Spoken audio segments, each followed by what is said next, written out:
What's good, Wizards fans? The NBA is finally back from the All-Star break. The Wizards play the New York Knicks tomorrow night. We're going to preview that and also answer a mailbag question. What is the Wizards ceiling for the rest of the year, given everyone is healthy, which is rare for the Wizards? But let's talk about it. Let's get to it.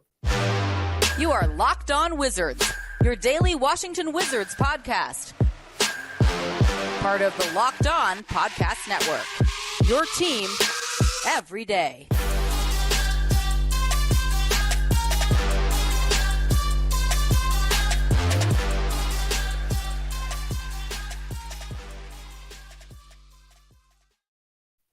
I want to thank you guys for making Locked On Wizards your first listen every day. We are free and available wherever you get podcasts. This podcast is sponsored by BetterHelp. It's not a crisis line. It's not self-help. It's professional therapy done securely online.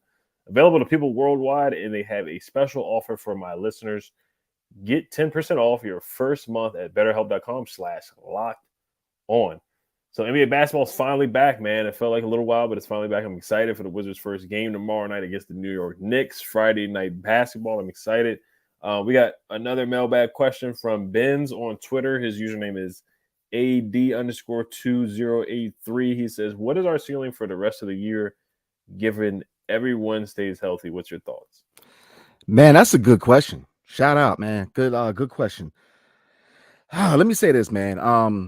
What I saw from the first half is this, man. This core with Bradley Beal, Kristaps Porzingis, and Kyle Kuzma, they are fun to watch. They play well together. I believe, looking at it, what can be an expectation for this team? I would say 6 seed. I think that if everything falls right, no injuries, no ISO ball working together, defense is on point, coaching, rotations with Wes, I think they can drive for a 6 seed. Now, I know, I get it. The Knicks, we're definitely going to challenge the Knicks. The Knicks are playing well right now, but we're not right now. We're getting back into basketball. But, overall the season, the Knicks have played good basketball, man. So we do have a few obstacles in the way, but I think that best case scenario, this is a 6 seed. Now, realistically, could we be looking at more of a 7th to the 8th seed? Maybe a play-in? Yeah, absolutely. It's just the same factors. What has bitten us in the first half? Well, defense has been at times very abysmal. We had made strides in certain areas, man, but transition defense at all areas has been an issue all year. Looking at this matchup with New York, paint defense. I think that with Mitchell Robinson being on there, we're going to talk about the Knicks in a little bit, but transition defense, defensive communication, not talking on the defensive end, perimeter defense has been an issue. So defense has to be the name of the game if we want to drive towards a 6 seed. 3-point shooting, we have made strides. Let's say that we, at the beginning of the year, both of us have both said that we're not a very good 3-point shooting team, but they have shot the ball better. So I want to see more consistency from the perimeter. And 3, man, another way that we could get to the 6 seed would be controlling the paint. There's times when we don't control the paint, it leads to second chance points. That leads to extending possessions and leading to open shots for the other team. And the 3-point shots have killed us in the first half. So I want to see more consistency with defending the paint. Look, Daniel Gafford and KP, they can block. They can, they can play at a high level in the paint. So I want to see more consistency.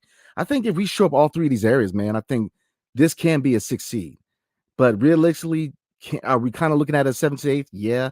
But I think that if all pieces fall into place, man, you could be looking at a 6 seed. Easy. Yeah, it's going to be tough. There are some numbers where the Wizards are 15-9 since December. So, yeah, they're one of the top 5 hottest teams in NBA since Christmas. The Nuggets are number 1 at 21-7. The Celtics are number 2 at 19-7. The Sixers are 19-7 since Christmas. The Bucks are 19-7 in Christmas. And then guess who?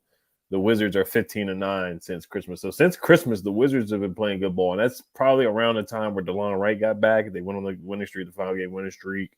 And other guys have stepped up since the trade deadline. Denny stepped up.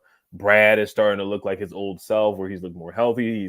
He was clutch in the Minnesota game. He's hit some big shots here and there. Kristaps has been playing really well in the month of February. He's averaging 27 points per game in the month of February, 7 boards, 2 assists, 91% from the free throw line, and 48% from 3 in the month of February. So Kristaps has been playing his best basketball. Brad's been playing some of his best basketball all year. So health is a huge thing, like Ben said. They really have to stay healthy. They need DeLon badly. You saw how the defense dipped when he went out.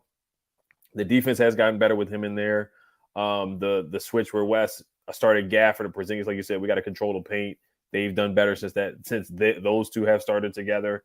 That's a huge thing right there. Ball movement. Kuzma's found his role within the three, of course, the solid three or big three, whatever you want to call them. They're starting to get their chemistry because we just haven't really seen them play much. But now they're starting to get their chemistry together and get a feel with one another. And they're playing well when they're healthy. They're playing really well. Now you look at the other teams that they have to go up against. The Hawks. They just fired Nate McMillan. Trae Young is going to miss the game for personal reasons their next game.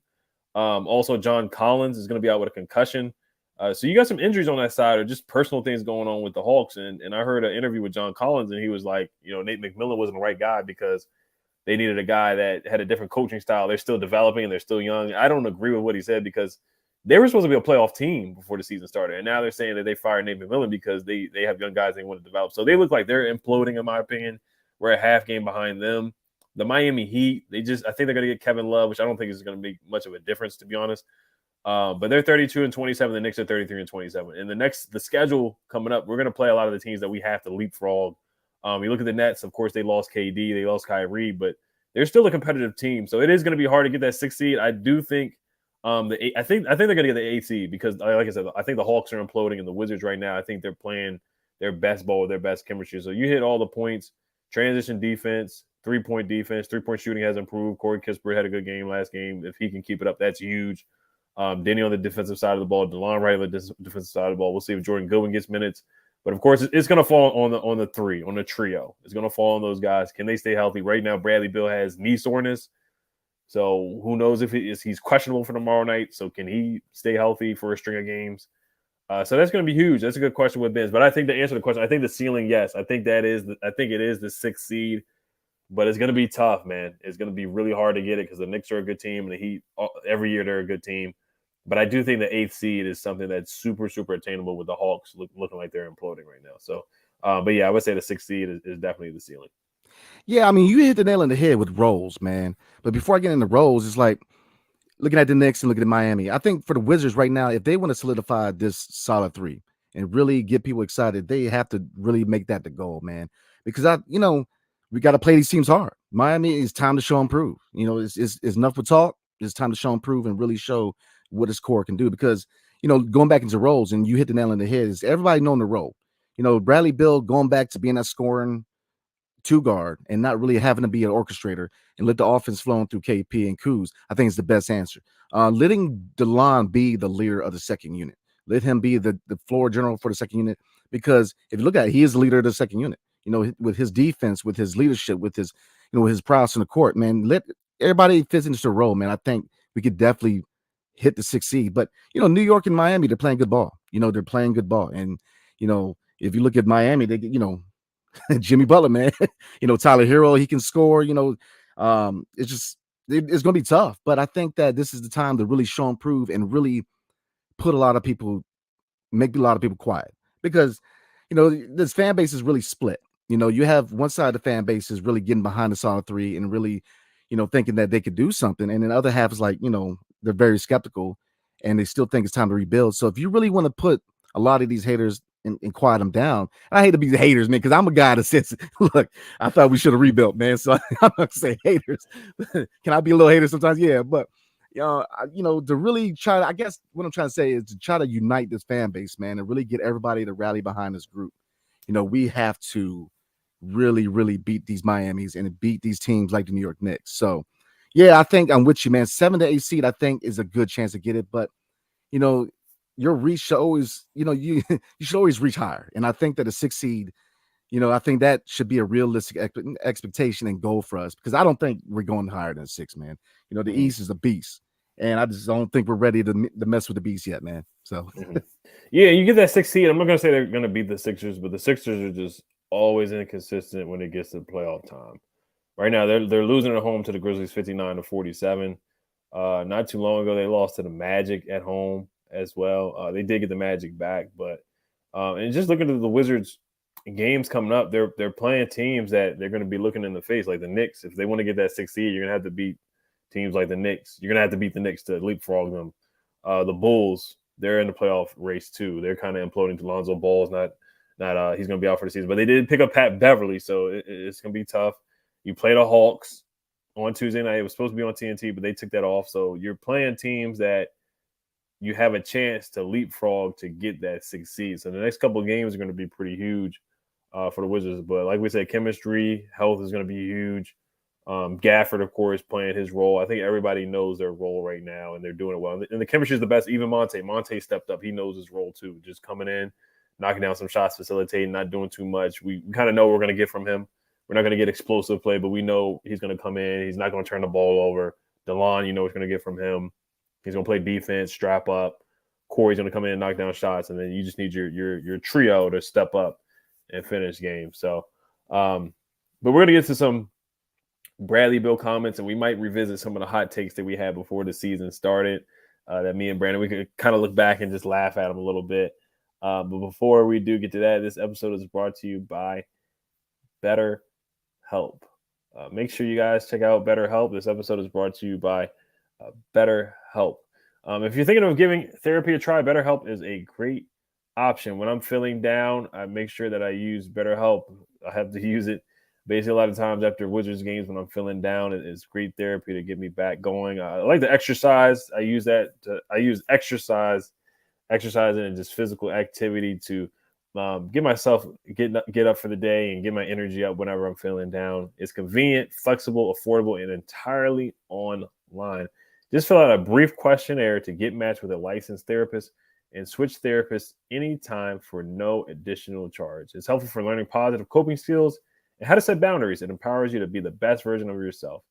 It isn't just for those who experience major trauma as well. If you want to live a more empowered life, therapy can get you there. Visit betterhelp.com/lockedon to get 10% off your first month. That's BetterHelp. HELP.com/lockedon.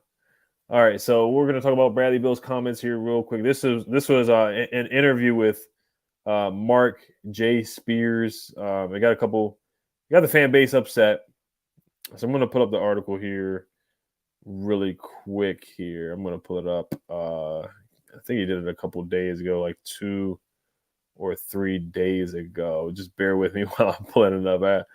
I thought I had it, but just remembering off the top of my memory, he said he has to be selfish. And this is something that he said multiple times. When I'm pulling up the quote here, I'm going to read it verbatim. So the quote, he says, "There comes a time where you have to be a little selfish and draw a line in the sand." But the full quote is, "I'm patient." So Marc J Spears asked Bradley Beal, "Where's your patience level with winning in Washington?" Bradley Beal goes on to say, quote, "I'm patient, but there comes a time where you have to be a little selfish and draw a line in the sand for sure. So I have thoughts in my head, but at the same time, I stay in the moment. I stay engaged with what we have and what we do, and don't get caught up in noise. Just go from there, take a day at a time, control what I can control." Also, Marc J Spears asked me, "Have you ever talked to players like Dame Lillard, Steph Curry, who have only played for one franchise, or former stars who only played for one franchise, but about potentially being in one place your entire career?" Brad also says, "We all think the same. It's just our commitment to want to win where we're at, and there's nothing wrong with that at all. We're just trusting the organizations that drafted us. They put that trust in us, they continue to invest in us, and we're just trying to pay that back. We're trying to give them all that we possibly can, and I love it, man. I don't think there's nothing wrong with it. I take pride in that." What are your thoughts on the quotes? Woo!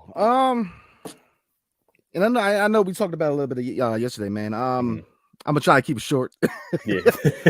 I'm gonna play devil's advocate here, man. I'm gonna look at both sides. One side, he just signed his third extension with his team, so he's been here with John Wall. You went through the John Wall era. They're trying to make him the guy. He has shown loyalty, but so I'm not mad at that. Look, he has signed extensions here. This is his third one, man. So he has really tried to make it work here. But on the flip side, it's like he's not a stupid dude, man. He knows the salary cap. He knows how much he's making, and he knew that going into the Supermax, it was not going to be the easiest thing to surround him with talent. It's just not. It's not going to be easy, and he knows that. And so I get it, man. And it's not like it used to be. When we were growing up, man. MJ outside of the Wizards 2 years. MJ stayed with the same team. Magic is synonymous with the Lakers. Bill Russell, Larry, everybody was their Boston royalty. So, the era of, staying with the same team is just not what it used to be. If you look at, especially when you look at LeBron, man, you never seen a superstar who changed teams. Kobe stayed with the Lakers, so, players moving is a lot more often, it happens a lot more often now. And I get it, man. The ultimate goal, which should be the ultimate goal for every player, is to win the championship. And, look, obviously it's not going to happen right now here in DC. Now, I'm not to say that it won't, but right now we're just not there yet. And I get it. But does he have a publicist? Like, I mean, like, are you running these questions or these comments through somebody? Like, come on, man. Like, it's like, we were talking about this before the episode, man. It's like telling your significant other, like, look, I love you. I'm here. I'm in it to win it.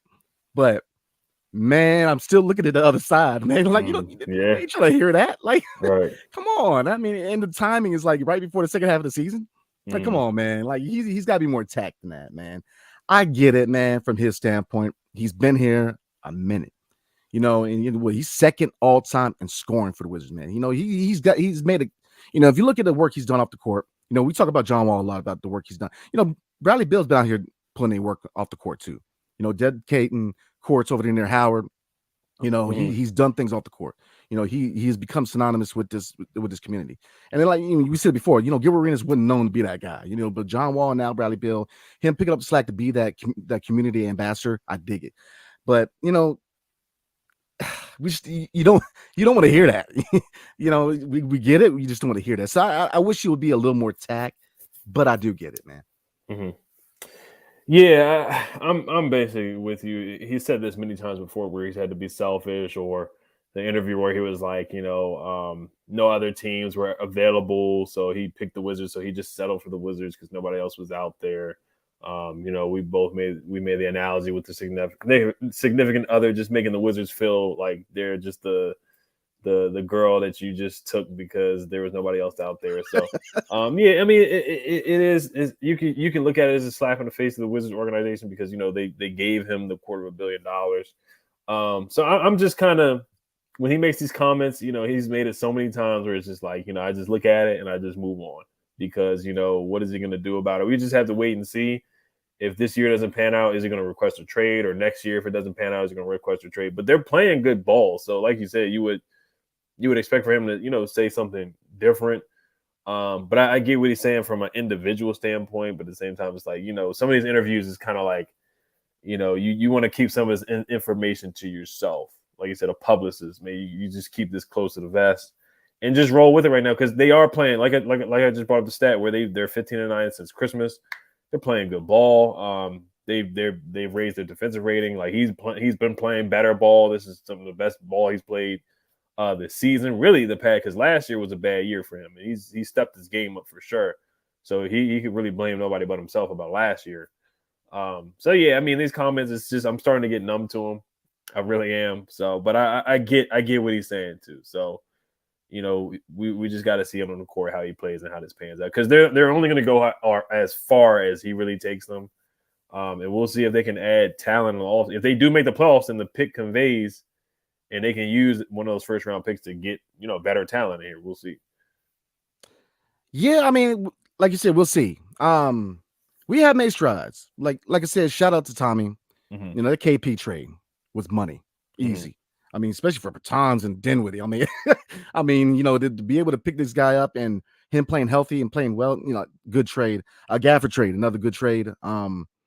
So he's making strides to try to surround him with talent. Now, obviously, point guard going into the offseason needs to be the point of emphasis, man. We need a point guard who's going to open up the offense, who's going to drive the lane, who's going to clap defenses, and really, try to get fouls, man. But 3-and-D wing, it's not as high as a priority like it was because I'm not ready to give that title to Denny yet because I think he's still missing a 3 from the 3-and-D. But I like the strides he has made since the Rui trade. I like the energy. I like the progress with his game. But, we definitely have a little bit of work to go for us to really reach that point of being a contender, man.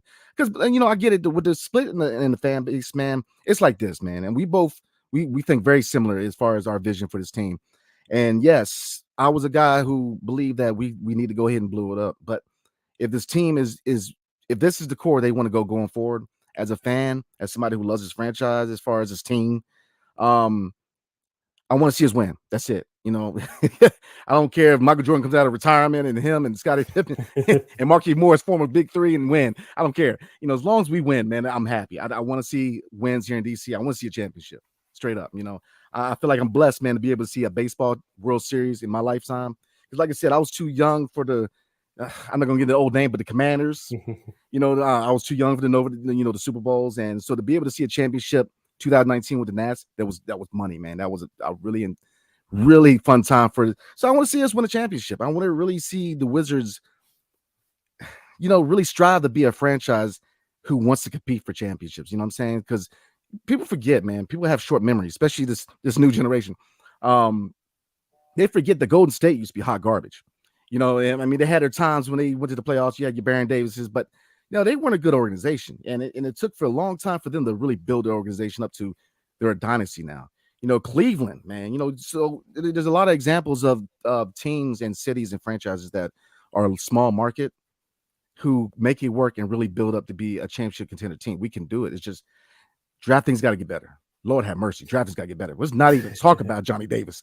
Good God. But, drafting has to get better. You're not always going to fix that issue of free agents wanting to come here. DC's not a real flashy city like New York City or LA. We try, we got our clubs, man, but we ain't like LA, man. But so it's hard to attract people. But no, I just want us to win. That's it. If this is the core going forward, I get it. I'm gonna support it as best as I can. And real quick, because I know I'm jabbering. Getting back to the Bradley Beal, it's just I get it, man. It's just he's got to be tapped, and it comes with being the guy, man. You got to be tapped, man. When you're that top guy, reporters are coming to you first, and they're trying like heck to get you to say something controversial. So he's got to stop falling into that trap, man. Stop. Just so that's where I'm at, man. Definitely, yeah. So we're gonna get a quick word from Brandon. We're gonna preview the next game. We'll probably do the hot takes on the next episode. We'll probably talk about it tomorrow. My bad, man. I got a little scoop box. Good. All right, y'all. So tonight's episode is brought to you by Nissan. Nissan's most electric player of the week is brought to you by the all-new, all-electric 2023 Nissan Ariya. Now, if I'm going to compare to Ariya, I'm going to compare it to Bradley Beal. Since he came back from injury, he has been electric. He has been brilliantly fierce, fiercely elegant, stunningly powerful, elegantly powerful, and delivers on duality. Combination of fierceness and elegance, beautiful but strong. The perfect SUV crossover. So the 2023 Ariya packs pinned you to your seat, power, and premium intelligence all in one electric vehicle. The all-new, all-electric 2023 Ariya. The EV for people who love to drive. Shop now at nissanusa.com. And that's Ariya, just like Game of Thrones. So yes, sir. So the Knicks, let's look at their record here as they are the 6th seed. They are the team that we are looking to take their spot in the Eastern Conference standings. They are 33-27. Julius Randle was an all-star. Jalen Brunson was close to being all-star. RJ Barrett has been solid for them this year. The last game, they just beat the Hawks 122-101. A team that we're trying to leapfrog and get that 8th spot. Quentin Grimes had 6 points. Jalen Brunson had 28. Julius Randle had 25 in that game. Jericho Sims has been starting for them. Mitchell Robinson most likely is going to be out. Jericho Sims was in the dunk contest. He was really awful in the dunk contest. And they just got Josh Hart. So they just traded for Josh Hart. That's a big addition. So this is going to be a tough game. It's a Tom Thibodeau coach team. You already know it's always going to be a physical game. The last time we did play the Knicks, we played them in New York and we blew them out. Chris Evans had a good game. I think the trio, the solid three, had a really good game just all around. I think Kuzma had a great game. Porzingis had a great game. Brad had a great game. I think Denny had a solid game off the bench too, if I'm not mistaken. Emmanuel quickly had 14 against the Hawks. Obi Toppin had 11. So they're a deep team. Right now, they don't play Evan Fournier. I think Derrick Rose is still on the team. I'm not sure if he's going to get bought out or not. But just looking at some of the numbers I pulled up for the Knicks too, they're a pretty solid defensive team as well. They're pretty high in defensive rating too. I want to say they're like top 15. And they're 15th in defensive rating. The Wizards 16th. They're 17th in defensive rebounding. They're 29th in pace though, so they're a very slow, methodical team. They're 24th in block shots, so they don't block a lot of shots. They don't give up a lot of points. They're like 10th in points per game allowed. So, what are your keys to victory for this game? Ooh, I got 3 main keys, man. Number 1, control the paint. Control the paint. Mitchell Robinson out of there. Look, Daniel Gafford, KP need to control the paint. 2, I want to see Monte push the pace and drive the lane. And in turn, collapse the defense and lead to number 3, 3-point shooting. I want to see us be more fluent. Because like you said, defensive wise, I think we have a good chance to really, really win this game. But, like I said, Mitchell Robinson's out. So I want to see Daniel Gafford eat in the paint. I want to see Monte drive more. He drives, he has his floater, but I want to see not just Monte, man. I want to see everybody. I want to see us try to collapse his defense and lead to open shots. But yeah, that would be my main keys. And prediction. I'm gonna roll with a dub, man. I think we come out the second half with some fire. I think we get them. I think we win 109-102. This is a tough one. Also want to give some numbers for the Wizards too. They're 14th in offensive rating right now, which is pretty darn good. They're 16th in defensive rating, which is an improvement from last year. I want to say they're like 20th or 25th. They're 17th in net rating for the season overall. Also since December 23rd, they're 7th in offensive rating, 10th in defensive rating, and 5th in net rating. So they've been playing some really good ball since Christmas. But keys of victory, I basically piggyback off you. Kristaps, I don't see anybody that can really guard him against Jericho Sims. Same thing with Daniel Gafford. I think they have to take advantage of the paint. Jalen Brunson, man, he's a guy that really has hurt the Wizards. When we played them in DC, when they did beat us, Jalen Brunson, I want to say he had like 28 or he went crazy in DC. They did a good job on Julius Randle last game too. He had a very quiet game against the Wizards. They did a really good job against him. But Josh Hart, it's going to be a physical game. They're going to have to be ready to get punched in the mouth. It'll be a physical game. Josh Hart is a guy that hurt us with the Blazers when the Blazers came back not too long ago. So I'm with you on all the keys to victory: transition, defense, getting back. They're a slow, methodical team, but they're just going to have to be ready physically for the physicality in this game for sure. So rebound is going to be huge. Getting back on defense, cutting down on turnovers, and knocking down threes because I think they're going to get some open looks, but they got to be ready to knock them down, and then finishing the game strong. Bradley Beal, Kuz, Kristaps, one of those guys are going to have to step up at the end of the game. So my quick prediction, I have a weird feeling about this one. I hate to be the Russian judge, but it did work last time. I don't know if I'm going to do reverse jinx where you picked them to win and then I picked them to lose against the Timberwolves. They ended up winning.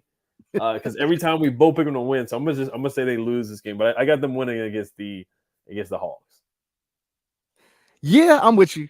But I think they're gonna win because you said they're gonna lose. Yeah, I think we play the Bulls after actually. So I'm gonna say we lose this one, but I got us beating the Bulls. Yeah, absolutely. I think the Bulls are a winnable game too. But I think that what the defining factor, I think you nailed the perfect point, man, is look, they're going to test you. They're going to try to go on a run. They're going to try to punch you in the mouth early. I think it's got to be a battle of attitudes, man. I want to see some attitude from this team because this is a team that we could – this is a playoff hopeful team like ourselves. So attitude, pick them up at half court. Like they're a slower offense, man. Get in their face. Get nasty on defense, man. Really get an attitude. I expect DeLon to come out there and really do his thing because, look, I know towards the end of the season we're going to talk about MVPs, man, but you got to kind of look at DeLon and how much of an impact he's had on his team. I mean, this team, like you said, when he was out of the lineup, we struggled. His effort, man, is just wow. So, yeah, I think that this is going to be a game where a lot of your under the radar players is what's going to win it. DeLon his effort is going to kind of be because they're going to focus on that solid three, man, especially Kuz. Kuz likes to go out there and try to score, man. So the solid three is going to have a lot of attention on them, man. So I think this is the perfect game for Denny and DeLon and maybe even Kendrick Nunn to come in and pick up that slack for first unit. So yeah, Kendrick Nunn's going to be huge, especially if Bradley Beal doesn't play. He is listed as questionable with knee soreness, so we'll see. I did see on social media he went out of town for vacation, so not that matters at all or anything like that. But we'll see if Brad's available. Yeah, we'll see. I mean, would he hurt his knee on the airplane or like? Yeah, I don't know. We'll see though, because he looked good in the Timberwolves game, so I don't know. Yeah, we'll see, man. But we're gonna go ahead and roll out tonight, y'all. Appreciate y'all. Thank you for making Locked On Wizards our first listen today. Now make your second listen Game to Game NBA. Every moment, every top performance, every result. Locked On Game to Game comes to every game from across the NBA with local analysis that only Locked On can deliver. Follow Game to Game on Locked On NBA. Available on Odyssey app, YouTube, wherever you get podcasts. Now, again, we are very close to 3,000 subscribers on YouTube, so definitely show your boys some love, man. Like, subscribe, comment below, hit the notification button. Wherever you get your podcast, 5-star review would be much appreciated. And Instagram and Twitter. Definitely check out me and my dude, the real Ed Oliver. We chop it up on game days and off days alike, man. So definitely appreciate you tonight. And everybody have a blessed night and see you next time. And